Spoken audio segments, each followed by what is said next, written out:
Welcome to For the Story, the only podcast that's fresh out of crazy person jail and is feeling just dandy. And my name's Avery. Oh, and I'm Asher Angel, the lead actor of this film. One of exactly. them. He's here. We got him live on the air for you. Finally. Right with us. No, Ash shares a name with our lead actor of the movie that we saw this week, which is Ash. The Joker. I was really hoping you were going to say KAZAM. KAZAM? It's just too goddamn close. Or too Shazam close. But, yeah, right. No, we saw Shazam. It's the newest DC movie that nobody's talking about right now, I don't think. Which is weird. I know. I feel like it's got, yeah, it's got some like appeal. It's cute. It's like the Spider-Man of DC films. Yeah, that was the impression I got. And like, let's face it, Zachary Levi has some thick ass quads, and I think that's what we're all really looking for in a superhero movie. Exactly. Is thick quads. You know what I think this movie is missing, actually? What? In the comics, Freddy, the gentleman who has like a polio cane for no reason, because polio's not a thing, he okay. He does. You're right. We'll talk about that, because that's one of those things. I know what you mean. But in the comics, he gets crippled because of a character called Captain Nazi. And I think that's what this movie was missing. Oh, yikes. Yeah. It was Captain Nazi? Yeah. Representation's important, Avery. Yeah. Of all groups, regardless of how fascist. There we go. Yikes. Yeah, so Shazam, that's what we watched. Before we even start talking about that, because I know we both have a lot to say. Mm-hmm. Ash, have you seen anything this week? And would you recommend any of it? I have seen some things this week, actually. Like horrible things, or like the dark side, or... No, So I started watching Silence, which is Netflix's response to The Quiet Place. I saw this. You saw, and it's the same movie. It is. I didn't see the movie because I was like, I've already seen The Quiet Place, so yeah. But it's with. I think I need to see that one. It's with the Tooch. With Danny Tucci, right? Danny Tucci, Stanley Tucci. No, one of the. Yeah, whatever. Same guy. It's his brother. Mm-hmm. One of the Tucci's. I've been watching Unicorn Store, the new Brie Larson directed and starred in joint on Netflix. Pretty solid, pretty fun. Kind of like if New Girl was kind of bleak. You know what? I saw this on there and I did not understand what it was about. I've also been seeing Santa Clarita Diet, and I see the disgusting thumbnail that they put on there on Netflix, and I'm like, what the fuck is this? I don't want that. So Drew Barrymore is a zombie, and in the first episode they lose me because she just covers a bathroom in vomit, and I'm like, okay, we're done here. Also, yeah, Drew Barrymore, more like Drew also vomit. Bury me under literally 50 pounds of just tar. More like Drew Carey, am I right? Yeah, Drew Carrymore. The price is wrong. Drew, make me carry more. Yeah. So, yeah, interesting. And then also okay. Been binging my MCU stuff, getting ready for Endgame. Yeah. The hype is real. The gear up is real. Everybody's excited. I don't know if we're going to get tickets. I think we're probably going to end up seeing it at like 8 in the morning. Which I'm so excited about. You get to deal with my I think I'm okay with that too. I have way too much energy in the morning. It's obnoxious. Ask anyone who's ever I'm not a morning person. I'm not a morning person at all. I don't know. I think when it comes to something that I like, I can get up and I can like get going. Yeah. And we'll know that you have a nap we'll see. later. Like, yeah, totally. We're going to see a movie, drink some beer at 9 in the morning, probably. I mean, eat some birthday, popcorn. So. Yeah, exactly. Go home, take a nap. It's going to be good. We're going to have a full episode for you. It's going to be super exciting. But what did I see? I'm like trying to think, and I can't think of what I've saw. Let's see. Oh my God. So, like I said, I think maybe like 2 or 3 episodes back, I renewed my Shudder account, and there's been a lot of stuff that like they've done like a really good job of like really adopting like new or not necessarily new, but really good pulling like products into their medium. The Fly I watched recently, not for the first time, but it's starring Jeff Goldblum. It's really excellent, totally disgusting. Highly recommend that movie. It's really, really gross. I think the guy's name is David Cronenberg.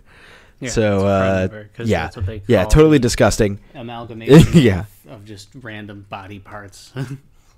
Yeah, it's so gross. Like and like all of the effects are like really realistic and practical because the movie like came out in the 80s, so they actually put a emphasis on making sure everything looked as gross as possible with like physical elements, and they did a really good job of that. I highly recommend The Fly if you haven't seen it before.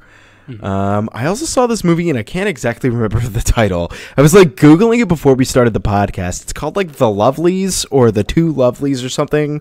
But basically the premise is that it's this daughter and her father on like homecoming or prom night. They abduct the daughter's prom date and they start torturing him, and some crazy shit happens, and it's really spooky, and it's not like torture porn-ish, but it's like because they don't really show too much. It's definitely like it's not gratuitous NSFW torture. Yeah. Yes, exactly. Worthwhile to watch. Is really interesting. They do some terrible stuff to him, and the ending is just so satisfying. I highly recommend it. Let me. What the fucking Lovelies or something? Lovelies torture girl dead. I gotta figure out what it was, because I had it written down and I can't find my note. Dope, dude. Fucking tight. Nickel send it. Exactly. Oh, here it is. Hold on. I think it's Daddy's Little Girl. Is that what it is? I've been called that once or twice in my life. Know what I'm saying? Like sexual. Like in during like sexual intercourse. Avery. But I'm gonna find it. I'll let you guys know before the end of the podcast. But it's a pretty cool movie. It's on Shudder. If you guys don't have Shudder yet, I highly recommend Shudder. There's so much good shit that they're putting on there right now. But that's about what I've seen. Okay. I've been watching a ton of TNG again, but that never stops. So TNG is the new girl. It's not the new girl. It's the Next Generation. Oh, okay. Yeah. The new girl. Yes, the new girl. Oh, The Loved Ones. That's what it's called. It's called The Loved Ones. Close enough, right? What did I say? The Lovelies? Yeah, that's very different. We're right there. Yeah. One thing I will recommend, it hasn't even come out yet, but what looks like the best film of all time is My Spy. The Dave Bautista film with Ken Jeong, Kristen Shaw, and it's Dave Bautista's a CIA agent who has like his boss go, "You got one more shot, Dave Bautista, or you're off the force." And then he befriends you're off the force like a small child, and he like goes roller skating with her. It looks so bad. I am so excited. Wow, this looks exactly like the kind of movie that Dave Bautista would be in, following movies such as The Tooth Fairy and every like 90s Arnold Schwarzenegger movie. I mean, I am excited that he's going to be doing Dune though. Wait, is he really? Yeah, are you fucking he's playing Beast in Dune. Beast? Mm-hmm. Glisso In beast Dune? Rabon. Wait, you said Dune, like the Frank Herbert book, right? Yes. They're doing a 2020 release with Jason Momoa, Zendaya, Josh Brolin, Dave Bautista, Oscar Isaac, Timothy Chalamet. Timothy. Yeah, I'm Stellan seeing this now. Skarsgård, Javier Bardem, like really killer cast. Rebecca Ferguson. Wow, this is actually pretty impressive. Like I'm seeing this now. It looks pretty The director's good too. Denis Villeneuve. Is that how you say it? I can't pronounce that kind of shit. Denis What else did he do? His name is so familiar. Blade Definitely Runner French. 2049. Right. Okay. And also Arrival. Okay. Cool. And Sicario. Jeez, this guy's got a really good. So I think it's actually That's probably gonna be good. Really good. Good. Yeah, that looks pretty tight. Dave Bautista as Beast. I've read Dune and I don't remember a character named Beast. That's his nickname in the film. His name is Glisso Okay. Rabon. That sounds potentially like creative stretching. Yeah. But we'll see. Listen, we'll see. You got me at Jason Momoa, Zendaya, Josh Brolin. Yeah, Like seriously. I love Zendaya in fucking Homecoming. She's great, and she's Yeah. a very solid, sassy character. And I just think that they're gonna kill it. I'm excited for a Dune movie that maybe will do justice or Dune justice And be good. Dune justice. Yeah. Yeah, I mean like it could be fucking awesome. Blade Runner 2049 was one of my favorite movies of that year. I think that was 2016 or 2017. So it could be a lot of fun. And everything else that he's done. I've never seen Incendies. I don't know what that is. I've never seen that movie. Listen, here's all you really need to know. My Spy is going to eclipse Dune as the greatest movie Dave Bautista is going to be in. That hasn't come out yet. We'll see. You know what? We'll see. It looks a lot like Cop and a Half. Have you ever seen Cop and a Half? I haven't, but I already know exactly what happens. But it's like Lou Diamond Phillips as a cop. I was gonna say it's got to be like Sylvester Stallone as a cop and his partner's a kid. Oh, actually, no. Right? I'm thinking of Cop and a Half: New Recruit. The first Cop and a Half is a 1993 film with Burt Reynolds. Oh, that's excellent. We need a Cop and a Half style film with Sylvester Stallone and Haley Joel Osment. That's perfect, right? The perfect cast for a cop has a kid as a partner. Yeah, Haley Joel Osment though is himself nowadays, but he's on shoes on his knees, you know, like that. And he's like, and he's like texting, like that would be his thing. Is he's always texting, but he saves the day. I feel like Macaulay. You're Culkin not my real could still dad. do it. Yeah, maybe. Perfect. So there you go. That's the movie that's coming out. It's called Cop and a Half 4, featuring a slack-jawed Italian, Sylvester Stallone. Post Stallone. Post Stallone. Yo, someone combine those images and send it to us. Post Stallone. Just give him the face tattoos. No, that's so perfect. That's Make him exactly look what it like- would be called. Make him look like he smells bad. Like, someone just please make this photo. Draw green stink lines. There you go. And like flies. You know what I mean? There you go. Yeah, fucking Opa Pigpen style. Exactly. Post Stallone. Great. Excellent. Movie's going to be awesome. So, Ash. Mm-hmm. We both saw Shazam. We both did. Yeah. We also both had expectations going into this movie. We sure did. Didn't we? Yeah. We thought about stuff. We thought about stuff. I think publicly we kind of set our expectations already. But let's go through it a little bit more for the sake of the episode. What did you think personally going into Shazam? And you know what? Fuck it. In the weeks preceding Shazam's release. So I actually had pretty low expectations for Shazam. Number one, DC movie. Never a good sign ever since 2009's rolled around. For the past decade, Yeah, so DC true. has not been great.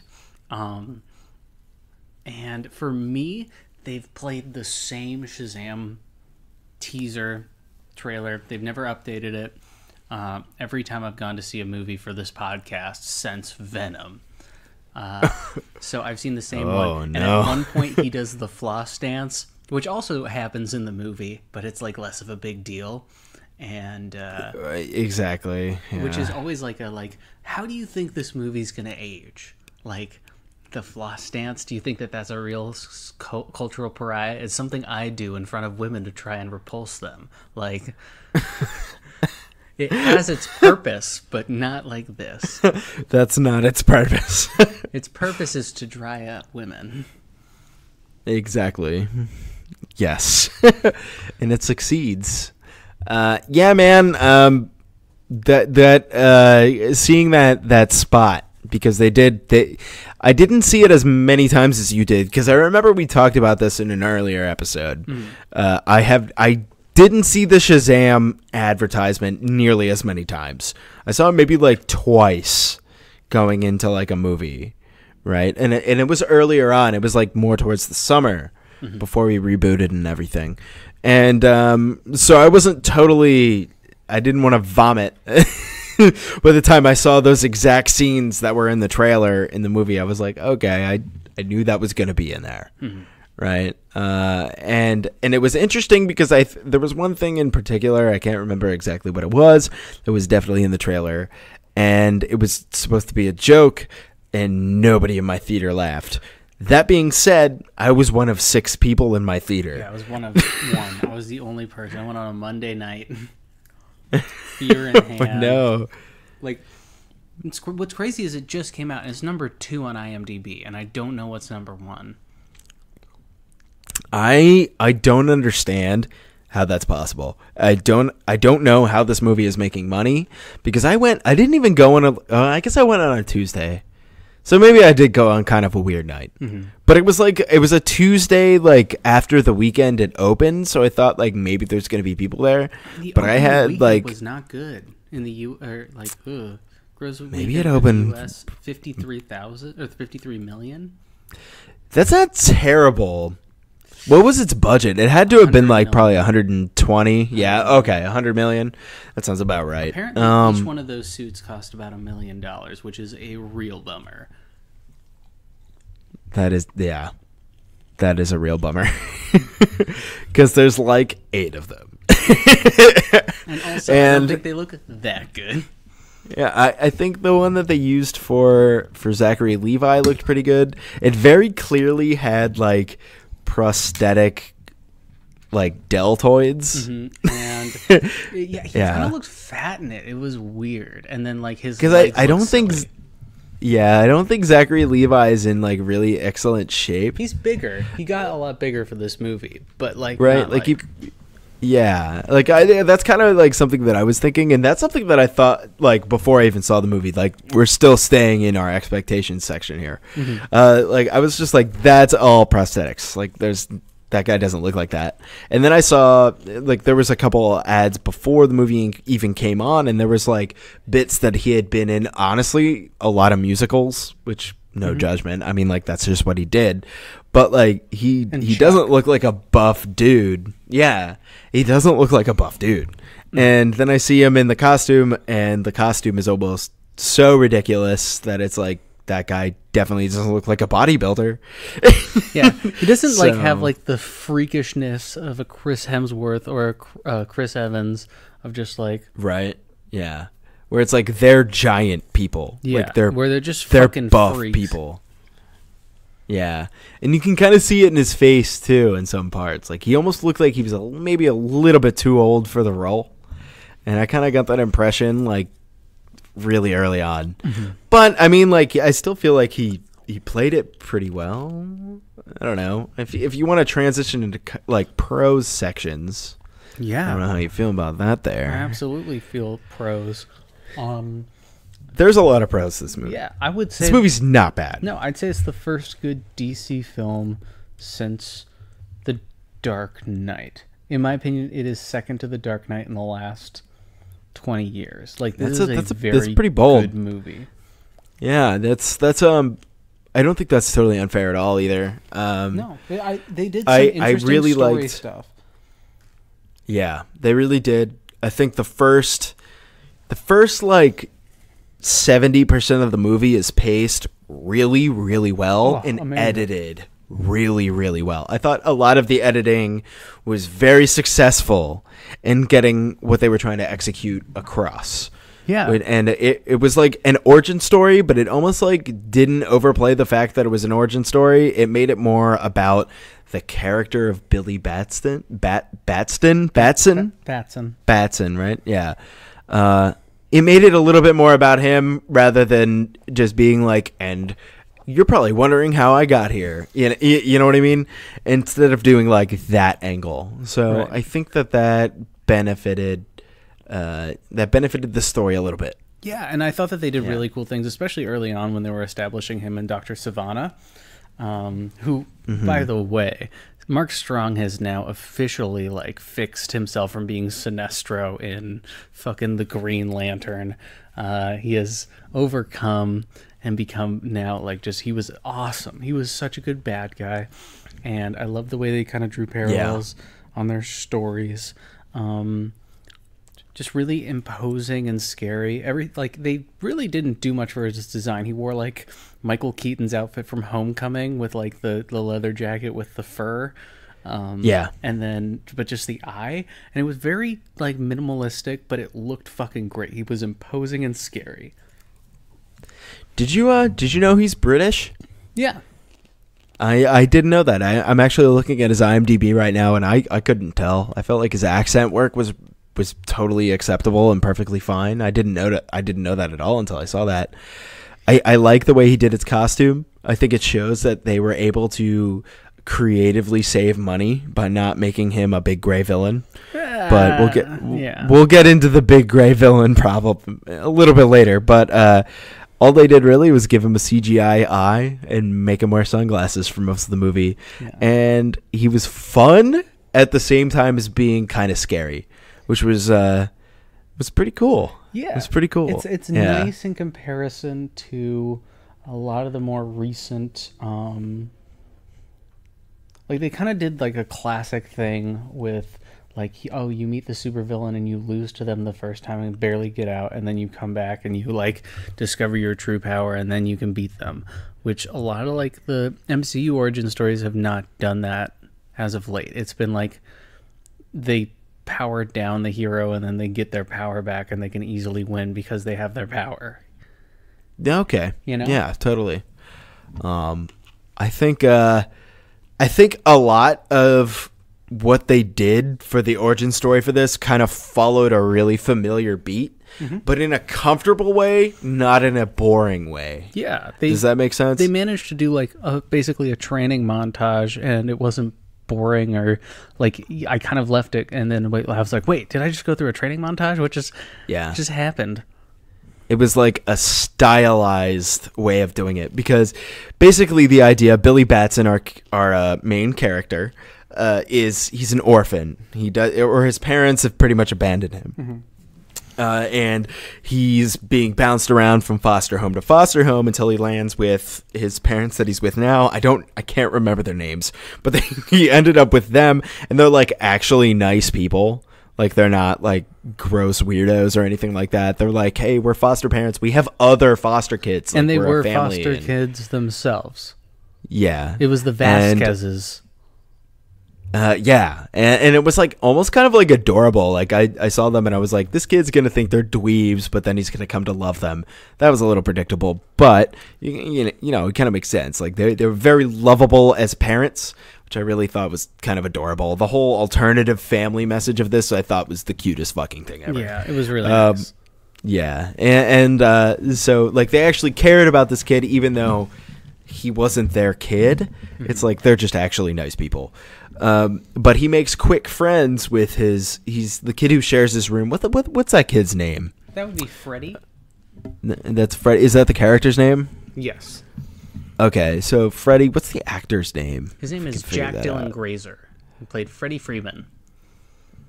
Okay, Freddy. Okay, cool. So Freddy is his roommate. He's a kid who it's never really described what kind of condition he has. They just call him that. They say he's a crippled kid, which I don't think is necessarily the most forward-thinking way of putting that character. Mm-hmm. But he has a cane. He walks around. He's not as able-bodied as Billy is. And then Billy is chosen after a wizard. I mean, I'm going to shorten this up real quick. Basically, the wizard can't contain the 7 deadly sins. The wizard is like, I'm dying, and then transfers all of his powers to Billy. By saying his name, Shazam, and now he has the ability to change between Billy Batson and the wizard Shazam. At will, as long as he says the word Shazam. Mm-hmm. So this is discovered early on, and the two kids become quick friends by figuring out what Shazam's superpowers really are, and they make like YouTube videos. It's getting all these views, and Billy's a 15-year-old kid, and the attention goes to his head. You know, so he's like performing in the streets, like shooting lightning and causing havoc for like a quick buck. Right. He's just hustling people. And then we have this counter thing of, starting at the beginning of the movie, you have young Dr. Savannah who gets transported and potentially is able to be chosen by the wizard Shazam, but he is tempted by the eye of something. By the MacGuffin device of MacGuffin. And as this kid's kind of, he's kind of like an Aladdin, like Billy Batson's they have him as kind of an Aladdin style street rat, like very street smart, but he's only doing it for a positive thing. He's trying to find his mother, his birth mother, who lost him at a county fair or whatever, which they bring back for like very little payoff. But yeah, almost like disappointing payoff. It comes in the middle of an interesting part where the action is ramping up, but it takes you back, and it's like kind of a good thing and a bad thing because it derails a little bit of the action, but at the same time it reminds you like, dude, like this superhero is a kid who's an orphan looking for his mother, and he finally has the means to find his mother. Mm-hmm. So it's kind of like it's got like it derails the story a little bit, but at the same time it's very fitting for the character's arc. Mm-hmm. So it ends up working out, I think, pretty well in the end. I would say even though it is brief, I would say it's probably a pretty positive point of the movie. I'm mixed about it, but we'll get into that. Okay. Yeah, but so you have the contrary side of Dr. Savannah basically going back to Shazam's realm and stealing the eye, taking on the souls of the 7 deadly sins and wreaking havoc, but knowing that he will not be the most powerful one as long as Shazam is out there. And then it's a child, and he fucks him up real hard. Like, it doesn't make sense. Almost the second act of this movie, basically after Billy gains these powers and they're just joking around, there's a brief moment where the 7 deadly sins remind Zachary Levi Mark Strong. Oh my goodness, already mixing people up. They remind Mark Strong, you better kill Shazam now before he realizes how legitimately powerful he is, so you can get his powers. And so this period of the movie, Shazam's still like kind of jerking off and like blowing shit up and like just being a goofball, making money, like showing off his superpowers. And Mark Strong finally hunts him down after he blows up a bus or something in public and then saves it, and people are like, "Yay, a superhero!" Claps. And that's when Mark Strong or Dr. Savannah finally finds him and kicks his ass. So much of this movie is Shazam getting his ass. Yeah, so much of this movie is Shazam getting his ass kicked, and it's kind of like cool because it reminds you that like it kind of gives you a feeling that there is stakes, which keeps you interested through the end of the movie. Almost a little too much of our hero getting his ass kicked. Yeah, I mean, I think that it really makes because, like, well, in the comics, Dr. Savannah was never like that strong. He could like walk through walls and was like a really good tactician. You know, he was kind of the He's kind of like what's his face from Civil War. You didn't watch Civil War. No, I haven't seen Civil War. You should watch Civil War. It's great. Yeah, I know. It's really good. I'll get there. He's like Zemo, where he's like, he uses his smarts to manipulate and outmaneuver, because Zemo basically turns Iron Man against Captain America and makes the Avengers break up because like his wife died. And yeah. Dr. Savant is more like that in the comics, but in here he's more of like just a superhero guy, and I don't recall the 7 Deadly Sins ever being in there, but I liked the turn it took because it really gave everything a lot of stakes. Yeah, it really did, and it kind of like so the way that they end up defeating Dr. Savannah, if we can get into spoilers, do you think that's okay at this point? I don't really care what the fuck our audience thinks. Yeah, neither do I, to be honest. If you're listening to this and you haven't seen the movie already, you should probably have seen it before you listen to us talk. But basically, the way they end up getting Dr. Savannah is that there's 7 deadly sins, and as long as Dr. Savannah has the 7 deadly sins absorbed into his eye crystal, as long as he has them inside him, basically, he is powerful. He can fly. He has almost exactly equal powers to Shazam himself. He can shoot lightning. He can do all sorts of crap. And but as soon as all 7 of them are outside of his body, because there's 7 individual creatures that come outside of his body, once that happens, he's just the dude. And they realize that like an hour before the end of the movie? It takes them a fucking hour to fucking do it. The ending of this movie is very long, but we'll get into that. Yeah, it's almost like exhaustingly long.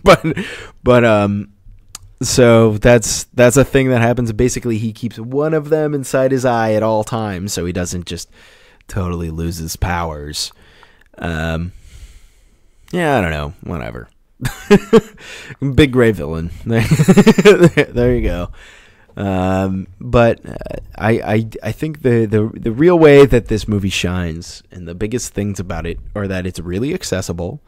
You don't need to know anything about any other movie before you go and see this. It's pretty much it. It's in the DC universe, but only like briefly, like at the very end, and they mention Superman at the beginning of the movie, and that's like it. And the Batarang, so you don't really, Yeah, and there's a Batarang in there too, and even that is like, you just need to know that Batman. It almost took me out of it a little bit, because it's like, oh yeah, Superman and Batman also technically exist, even though this is just a movie about a kid.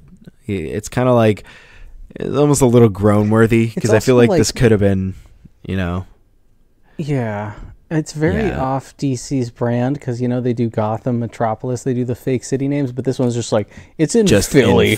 It's just in Philadelphia. And the thing is like, where are Gotham and Metropolis then? Yeah. If real cities exist in that universe, then where is Gotham New York and Metropolis is Chicago? That's what it's supposed to be. I guess that makes sense, right? But I mean, why do they call them that? And I think the only reason they do that is there's no reason. Yeah, it's because that's how it was originally written, and it serves no purpose anymore.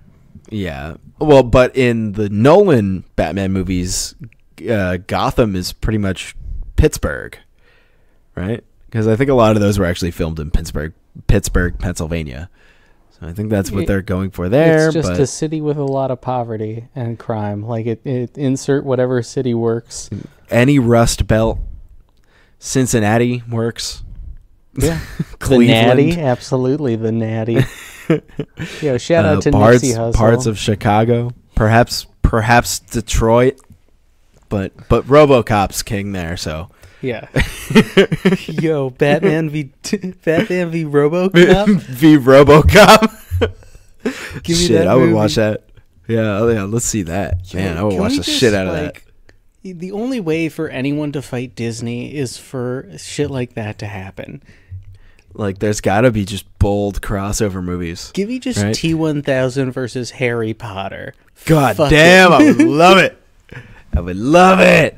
It's an inevitability that Darth Vader is going to fight Iron Man, right? Like it's kind of fucking happened. That'd be now crazy. That Disney owns that. Star Wars and the Avengers inevitably are going to cross over. There's no way they're not. There's going to be a million more Star Wars movies and a million more Marvel movies. And now Marvel movies are in space too. It's all going to happen. It's all going to come together. There's no way that it's not. So okay, so give me Hellboy v. the cast of Friends. Fuck it. I'm waiting for Peter Griffin to be in the Avengers.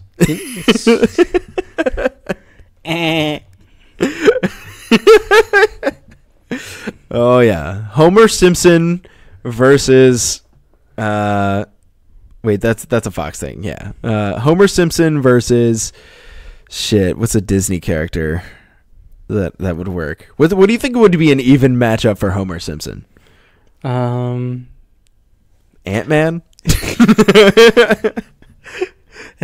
Happy from fucking Iron Man. Jon Favreau v. Homer? Come on, baby. Give it to me. I fucking want it. In Avengers 8. Perfect. Okay, exactly. Oh my god, I want to see that. That's so dumb. Let's just start. Excellent. Let's just like start pitting people against each other. Like HBO, come on, give us Daenerys Targaryen and her dragons versus Black Lightning, or Daenerys Targaryen Vegeta against Tony Soprano. Give me in the HBO. Give me Seth Rogen in Knocked Up versus Michael Cera and Scott Pilgrim. Seth Rogen would be like, oh, no, and then he would like be like, man. Oh, my dick. And Michael Cera would be like, I don't. Maybe we shouldn't fight it out, man.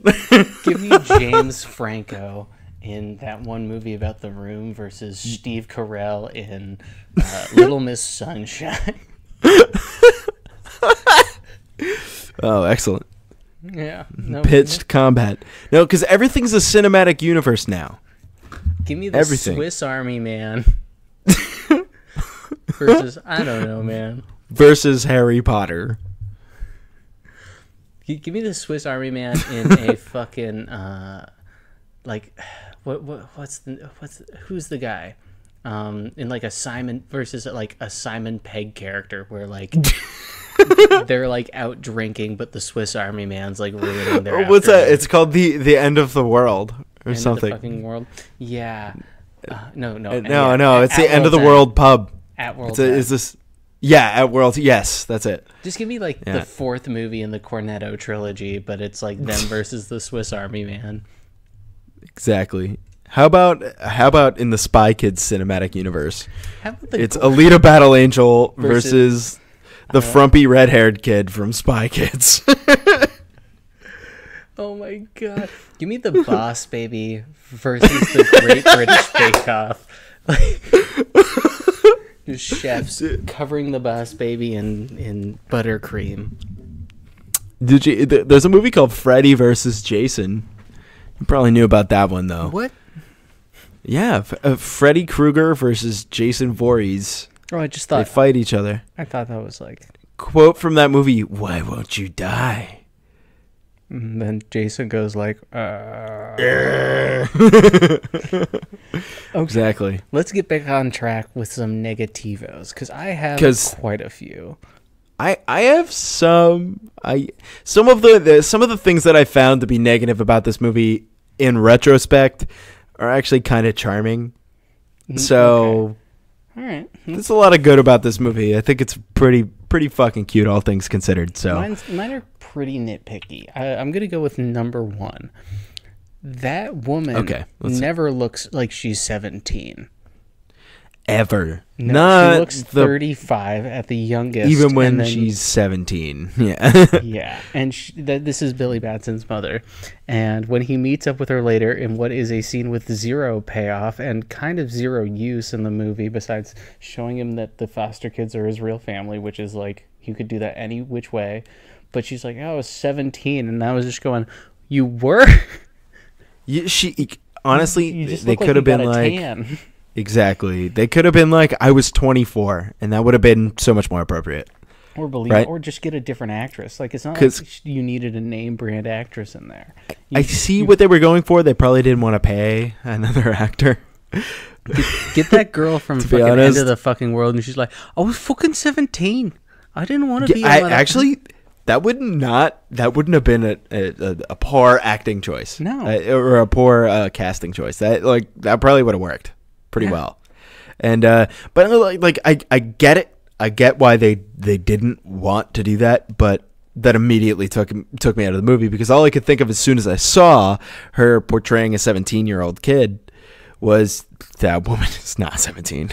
Not in this flashback. She looks like and not at the beginning of the movie when you see the flashback. Yeah, it never looks good. It doesn't. And they could have just changed the age. They could have been like, I was only 24, and like, we're millennials. We get it now. Like having a kid at 24. I have a meth problem. Like, there are lots of reasons why she could have abandoned him. Right? Like, 24 years old is pretty young to have a kid nowadays. And like, they could have said that, and like, the woman being a piece of shit would not have changed.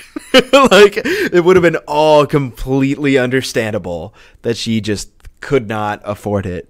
And I don't know. She did not need to be 17. That's just that. It didn't make any sense. They just should have picked a different fucking movie. Like, if they wanted her to be 17, they should have recast her, or they should have just changed the age so it made more sense for the age of the actress that they picked for that role.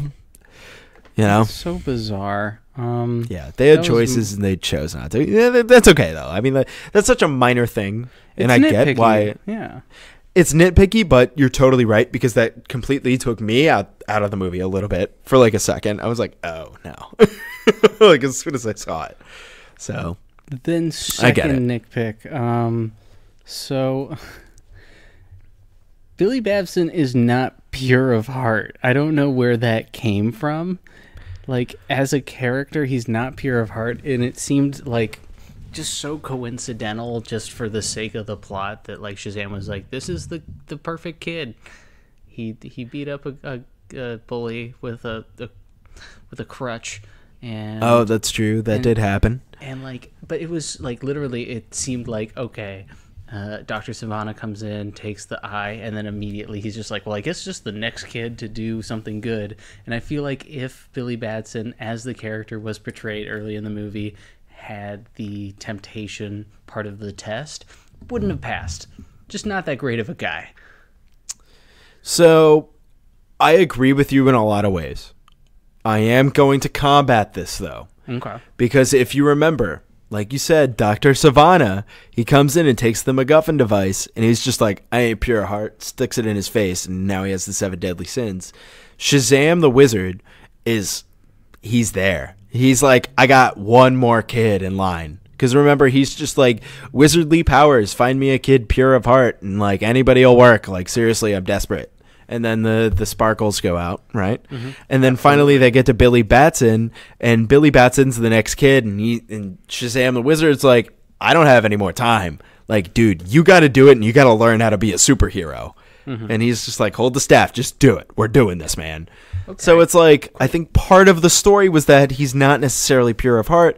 That was part of the trial for the character, is to learn whether or not. It's a good arc. It's a good arc. It's a good arc. You don't have my argument there. But when I'm looking at the context of this movie, Freddy was a much better guy. Much more pure of heart I don't know. From the get-go. But you think about it then, Freddy even admitted that he was envious of the powers. Directly exhibiting that he has one of the deadly sins, envy. What about Darla? The little sister. Darla she should have been it. Well, she ends up being a Shazam. She ends up being a superhero. They all end up getting the powers. It's called a Shazamily. All right, let's just be. It's just.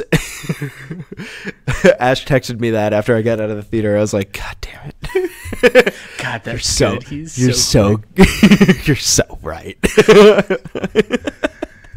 Yeah. It's literally all the siblings. I think were more pure of heart. Fucking Mary, who's like, I can't probably for my except for maybe the child of size who doesn't really have any character development. Oh, Pedro Pena. Is that his name? I don't remember. Yeah. The larger kid who has like no lines. It looks like a lot of his stuff got cut. Yeah. Yeah. But like, which is so unfortunate. Like at least half of those children, more pure of heart. Fuck the parents, the foster parents. They weren't kids though. They weren't kids. Why did they have to be? It would have been really funny if after Shazam gave his powers, he just became like an 8-year-old. Yeah, I don't know. This little cute black kid, just the guy from Us, the kid from Us. And yeah, actually, yeah, that would have worked. Yeah, I don't know. So I want to discuss. This is honestly my biggest con. Is the entire third act of this movie. Oh, so painful because we got so much of those two fighting. Yeah, we got way too much of Zachary Levi and Mark Strong in combat. There's a lot of that. We got the point. There wasn't a lot of redemption for Shazam until very nearly the absolute end, which is okay. And I don't think that's necessarily a bad thing. It actually made the ending for those two and their arcs together being more satisfying, I think. Yeah. The problem is that once Shazam realizes, once he has the staff in his hands, he realizes that he can share it with all of his family members. This is when the movie immediately becomes too long. Because this is immediately when you go like, okay. That's when I groaned. Yeah. I was like, oh, Jesus Christ. As soon as all of his brothers and sisters got to become their own individual superheroes, I was like, oh, so this is 7 origin movies now. And the third act... Did they think that we didn't get the point that the foster family was going to be important to him winning? Because that was obvious after about 10 minutes of this movie. And it would have been cute if like they backed him up and like they all had to join forces together and like love was magic and they just added their love to his magic. Like that would have been totally effective. But no, they all got to be superheroes. Yeah, that summoned Captain Planet. And my impression of all of the fight scenes with the brothers and sisters as superheroes is that they cut a lot of shit out. Okay. There are some of the brothers and sisters. There was one girl, she was the oldest sister who was like applying for colleges and stuff, who who just turned into an actress who looked exactly like her, who was like the same age. Yeah. And was wearing a skirt that was perfectly cast for like her Shazam counterpart. But the thing is that you saw her for a second at the beginning and then a second at the end of the fight scene. All of those scenes, like she didn't do anything the entire fight scene until the very end. She was just like, wow, Shazam, you did it. Or something like that. And it was like very weird. It was almost like they filmed her scenes and they were like, let's save this for the little black girl. And like cut all of this girl's shit out. Because I got that impression, at least. Because I didn't even realize that one of them was wearing a skirt until the very end of the movie. Yeah. So... I have a lot of thoughts about just all of these fucking Shazam-ly actors. So, we talked about Mary's, but Darla, the little girl, I thought she was great. She had that childlike wonderment. I thought... do you mean like after she turns into a superhero? Because I have something to say about that too. Yeah, I thought the adult version of her was like really good at capturing like what little we knew about Darla, the little girl. I think the script was very effective. Mm-hmm. I have an issue, and this might be just like a personal thing. I find when adult actors attempt to portray childlike wonderment as children, it comes across as very uncomfortable and cringy. Yeah. I see what they're going for. I'm really fast. And like some of it's cute. I think I really liked the little girl who played Darla. I thought she had some of the best lines in the whole movie. I thought that she was really well rounded. She was a funny character who like you understood that like she's way into all of this. She's trying to lead Billy through school and stuff like that. Fucking adorable. Yeah. As soon as she becomes an adult, it's kind of I don't know. Maybe it's a personal preference thing. I just think it's really creepy and gross when adults pretend to be kids. My favorite of all of the Shazamly, because the Eugene one reminded me too much of this Asian bodybuilder at my gym who always like takes video of himself and gets shirtless for no reason. And I'm like, this is. I liked that guy. I thought he was good. I liked how, and I was like honestly like so bewildered at this point. And I had drank like 3 beers, so I was just like, whoa, let's do this, woo, you know, at this point. And I couldn't figure out who was who. He was the gray one. Yeah, he was the green one, or no, the green one was the child of size who turned into he was just stocky and huge. He just turned into a Polish guy. I'm like, okay. They just became like fucking jacked, and then Freddy turned into an adult version of Freddy who wasn't crippled and had the same haircut.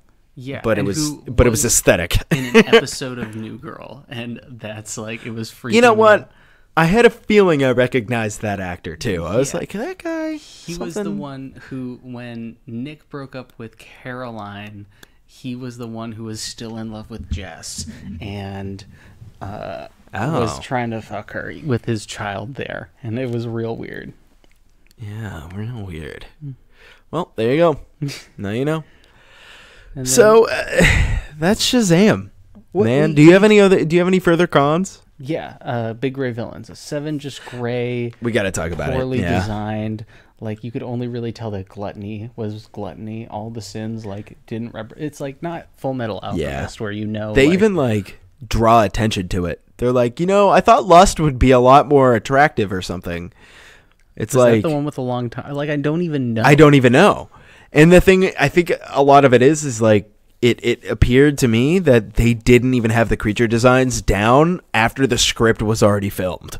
Yeah, because I think they just took the CGI from the live action Gargoyles movie.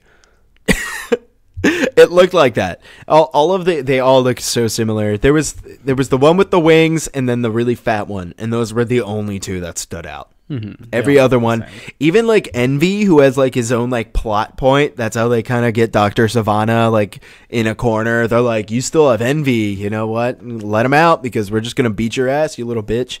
Like that was like his thing. Even Envy just looked like every single one of the other ones. He was supposed to be like small, and he just looked exactly like the other villains. Big gray villains are a big problem for DC. And they really gotta. Yeah. Like the thing is like they had so many opportunities to make this like a brightly colored, and in many ways they succeeded making this like a colorful, fun, like the script was a blast through most of it. And like it was shot in a way that was especially unique to DC, almost as if they were trying to do a Marvel thing, but they kind of went off in their own direction, and this movie holds a unique style on its own, I think. But then they just resort to the gray villains thing, and it's like, why, man? Like, Dr. Savannah was kind of cool in his own. Like, why couldn't he have gotten just evil powers that had nothing to do with the 7 deadly sins? Or why not make each of the deadly sins, like, have a different color? Yeah, why wasn't Envy green? Like, why couldn't... Yeah, right? And why couldn't they correspond with each of the Shazamly? Like, couldn't that have been a thing? Wouldn't that have been kind of cool? That would have been cheesy. That would have been something out of, like, Independence Day. But, I mean, it would have, like... I don't know. It probably would have added more visual flair to this movie. You get fucking Freddy to fight off Envy. Yeah. Right? That would have been perfect for him. That would have been the perfect matchup. And, like, all you need is, like, 2 lines. Yeah. Like, just 2 lines in there. Freddy fights Envy, and it's like, it's a little bit of a matchup. You add like 5 more minutes to the movie. You know, because this movie actually like came in at a pretty decent runtime. It was like an hour and 55 or something like that. 2:12. Oh, really? It's even longer than I thought. See, that's the mark of a good screenplay is when it doesn't feel as long as it actually was, except for that third act. That's when it dragged. Yeah, and also just the CGI didn't look as good in that third act. I can kind of get it for a movie of this budget, though. Yeah, no, $100 million is a lot of money, but it looks like they really put a lot of money in. Like, despite how silly the costumes honestly looked, they were fun, you know? And so, and I don't know, casting, they probably cut some corners with casting, but I mean, like, I don't know. This movie's decent. It's fine. On it, I think everything they put the money in the right places. The screenplay ended up being effective. I'm really curious to see what they're gonna do with this in the future. I don't really see how they can integrate this, especially since everybody in the Justice League fucking quit. Yeah, thank God. I hate you, Ezra Miller. How about that? How about that? Yeah, seriously. How about that ending scene where it's definitely Henry Cavill and like as they Superman? Don't show his face on purpose. I thought. Oh my God, I know they don't show his face on purpose, but dude, just look at it's either it's definitely Henry Cavill or it's like a close body double, or they shot it and cropped it at the last minute. Yeah, because they're like, we might have to change this face. I think that's what they did. I think they shot it and they cropped it. And I don't know how I feel about that. It's like one thing that Marvel's done really consistently well, aside from most things, is that they've kept the same cast for a decade now. And I don't know where the Justice League's going to go. Hopefully Zachary Levi stays around. I thought he was a lot of fun. I thought he captured the spirit of a 14-year-old kid really well without it being like weird. Yeah, no, it was the least disturbing of all the adult actors. Of all of the adults pretending to be children. Yeah. Yeah, so no, I don't know, man. I say we get into our rating and review section. I think we should too. So Ash, or I mean, you initiated it. Do you want me to go first? Yeah, I'd love for you to go first. I always put this on you. Okay. Yeah. Oh man, if I'm gonna think of 5 words, it's gonna be. Oh my God, you're gonna hate this so much. It's gonna be gluttony, envy. I don't even know if I can name anymore. I'm already at the end of wrath, pride, lust. Wrath, pride, lust. There we go. Bam. Shazam. Hear it? Whoop-ah. There you go. I'm gonna recommend Shazam. I say go see it. It's cute. There's not enough people on a Tuesday. In a more crowded theater, I think I would have giggled at more of the jokes, probably. I definitely found myself like being a little heartwarmed at the end. I clapped even though no one was around. I felt like I did. You said something really like poignant to me. It was after you got out of the theater and you said, "I don't feel like I got robbed," and I felt exactly the same way because I've come out of movies, especially in the last year, feeling like, was that money well spent?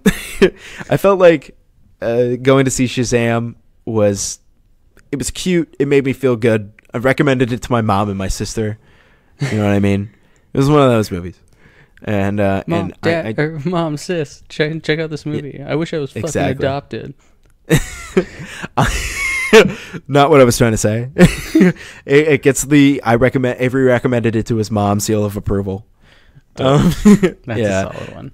Yeah, and so I'm gonna give Shazam, in the grand scheme of the movies that we've watched, a solid 6 out of 10. I think it has its problems.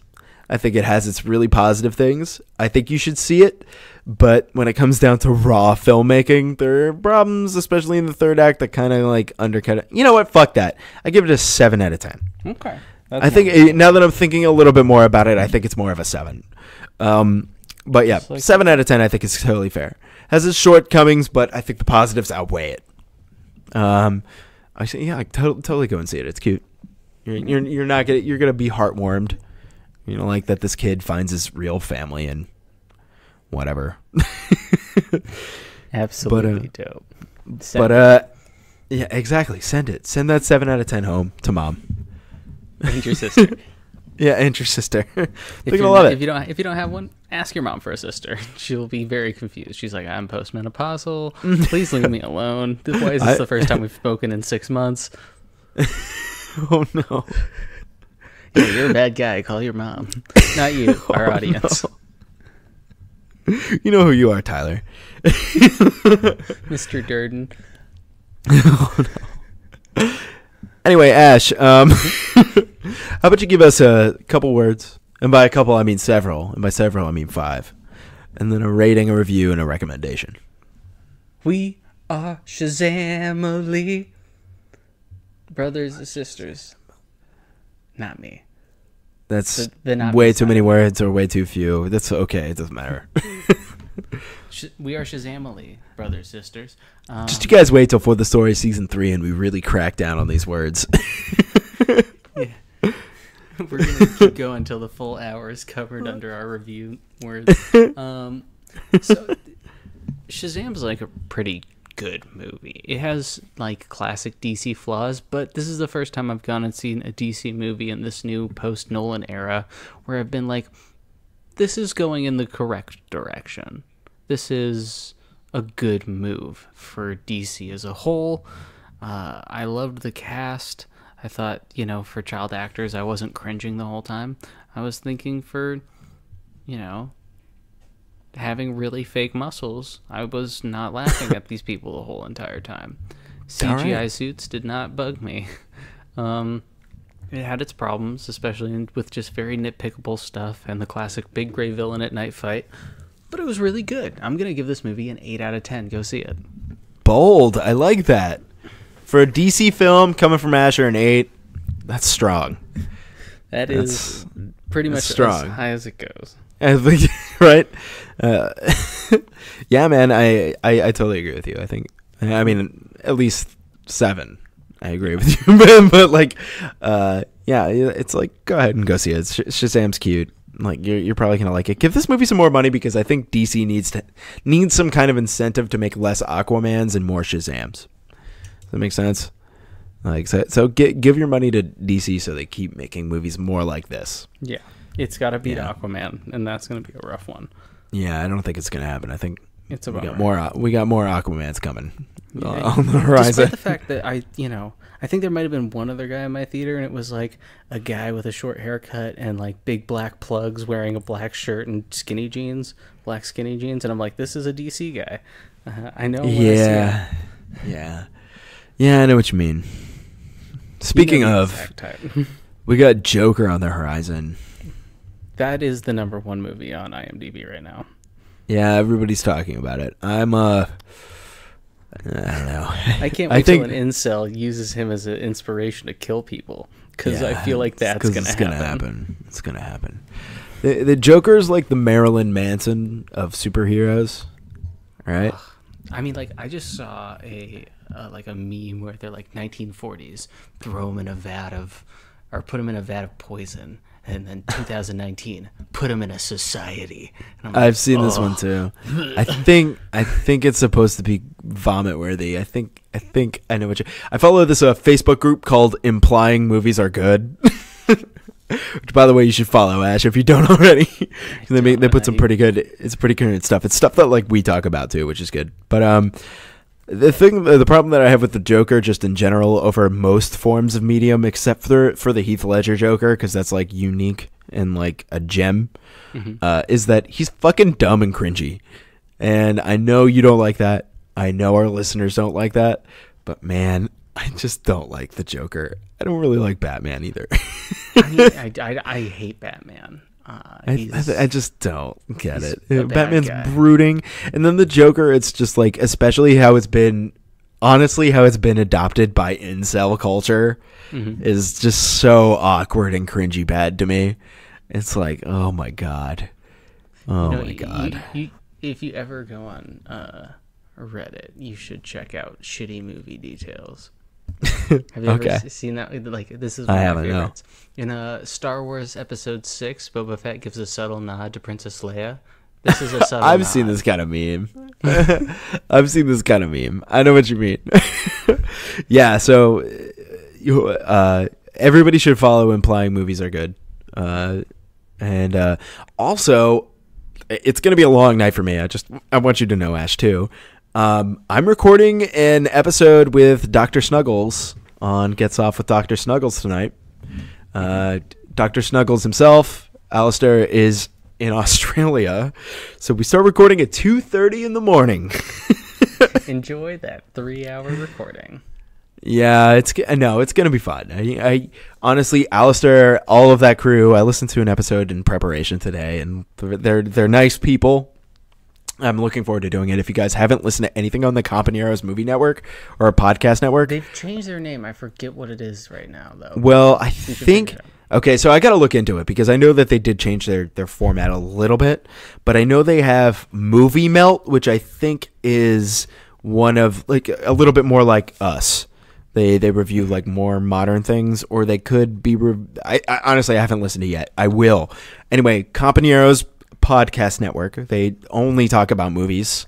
They got some like weird stuff with Get Soft with Dr. Snuggles, who's Ash and I have been communicating with Alistair for like 2 years now. He's a nice guy. He found us really early on when we were still reviewing porn films because that's what his podcast focuses on. We were kind of competitors for a little bit, and then that all settled out, and now it's just like we're fun and we're friends, and we hype each other up. So I mean, it was boring winning all the time, you know? Exactly. It's like being number one all the time is. It's like being the Globetrotters, you know. We had to roll the dice. We were like, let's blow our fan base to the ground and like start fresh. Here's another shitty movie detail. In the 2015 Fan 4-stick poster, the number 4 is shown in the middle of the word "fantastic" to refer to the amount of people that liked the film. Oh, yikes. Details. Hints dropped from the directors. Spoilers. That's how many people are going to be in the theater with you. That's a spoiler, man. Yeah. But guys, thanks for listening to our Shazam review. Check out Gets Off with Dr. Snuggles. Seriously, they're nice people. You're going to like it. I'm going to be on there, and I'm going to totally... I think I did 3 episodes as well. You did 3? I thought you only did 2. Regardless, it doesn't matter. Ash is in there somewhere. Go back and listen. You're going to have to listen to all their stuff now. And we probably talk about it on our podcast, too, so it looks like you're going to have to listen to all of ours, too. Go figure. Definitely 3 episodes.